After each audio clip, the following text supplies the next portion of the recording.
Hello and welcome. In this video, we're going to be finding the equation of a line perpendicular to a given line and that passes through a given point. So our job in this problem is to find the equation of a line that's perpendicular to this guy and that also passes through this point. So our first step in this process is we want to find the slope of this given line. Okay, so what that comes down to is, and I wrote our step out, is basically taking this equation that we got from up here and solving it for y. So if I want to know what the slope is, I want to put it in that y equals mx plus b form.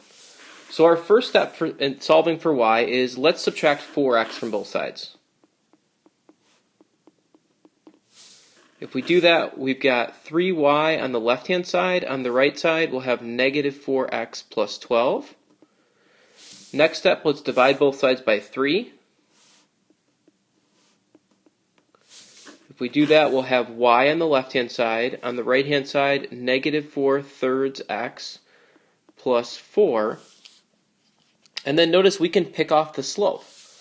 So the slope of our line is negative 4/3.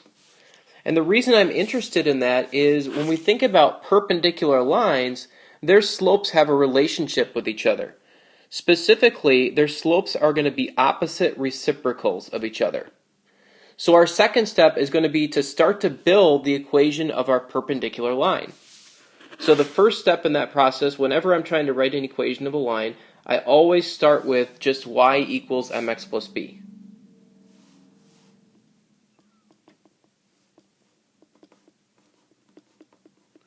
The reason I start with that is, again, it gives me a goal. So I know that my job is to find m and then find b, and then I'm all done. I also know that if it's truly a line, any line can be written in that y equals mx plus b form. Okay, so once I've written y equals mx plus b, my next step in the process is to find m. Well, as I just mentioned, the slope of our perpendicular line is going to be related to the slope of the given line that they provided. So they provided this given line and they said our line is supposed to be perpendicular to this guy. So our slope is going to be the opposite reciprocal of negative 4/3. So opposite would make it positive, reciprocal flips it. So our slope is going to be positive 3/4.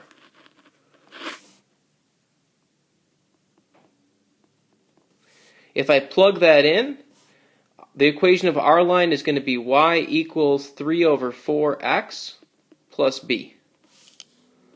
Okay, our fourth step is to find b.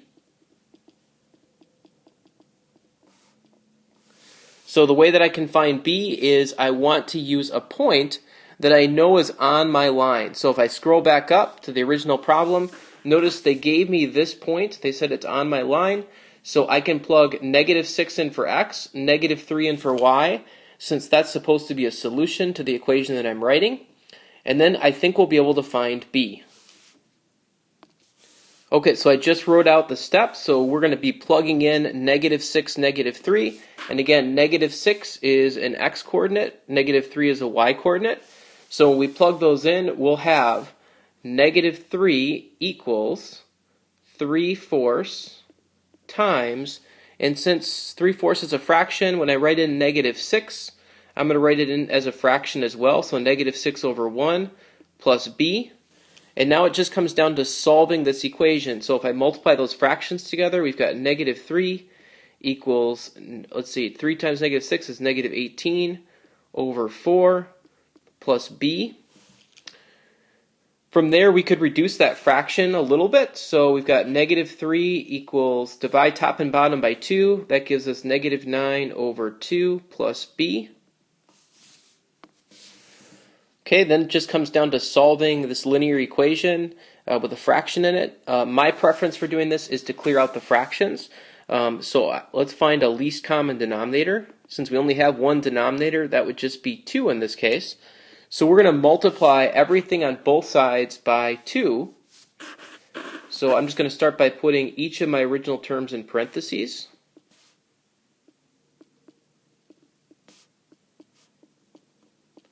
And then I'm going to multiply each side by 2 And that means I have to distribute that 2 to each term. So if I do that on the left-hand side, I'm left with negative 6. On the right-hand side, I've got a 2 on the top and a 2 on the bottom, so I can divide out by that common factor, and we're left with 1 times negative 9 is negative 9, over 1 times 1 is 1, so I don't need to write the denominator, and then plus 2b. Okay, I'm working to get b alone, so I'm going to add 9 to both sides. That gives me 3 on the left-hand side, excuse me. On the right-hand side, 2b. Divide both sides by 2. And that gives me b equals 3 over 2. Okay, so then the last step is just to write out the final equation. So step 5 is to write final equation. So all that means is I want to go back to the equation that I had way back in step 3, and I just want to plug my b value in. I already have my m value plugged in, so now that I know b, I'm going to take that equation, which was y equals 3/4 x,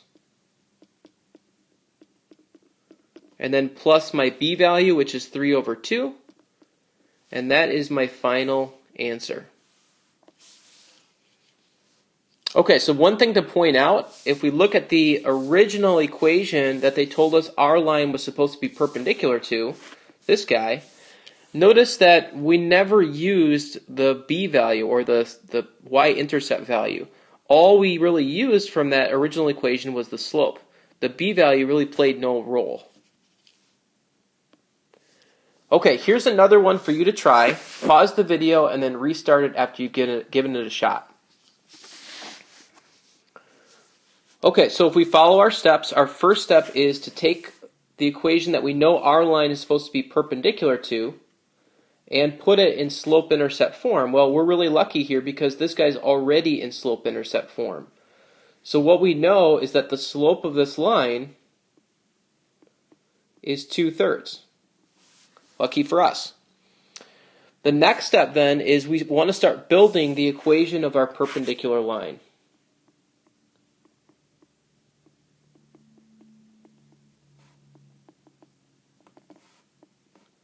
So I always just start by writing out y equals mx plus b because, again, every line can be written in that form. So the first thing I want to do then is figure out my slope. Well, I know that our line is supposed to be perpendicular to this line that they gave us, so that means our slope has to be the opposite reciprocal of 2/3. So opposite reciprocal of 2/3 is negative 3 over 2. And then they also gave me a point on our line, so we can plug that point in for x and y. And that is going to help us figure out what b is. So if we do that, we're going to have negative 1 equals negative 3 over 2 times 4 over 1 plus b. Okay, here we're really lucky because when we multiply our two fractions together, notice that I've got a 2 on the bottom, a 4 on the top, so I can divide out top and bottom by 2. And if I multiply what's left, I've got negative 6 over 1 times 1 is 1. I don't even need to write that, plus b. Next step is we want to work to get b alone, so I want to add 6 to both sides. And that gives me 5 equals b. And now the last step is just to write out the final equation. So if I go back to a previous step, I've already almost got my final equation. I just need to plug my b value in. So if I do that, I've got y equals negative 3 over 2x plus 5. And that would be our final answer.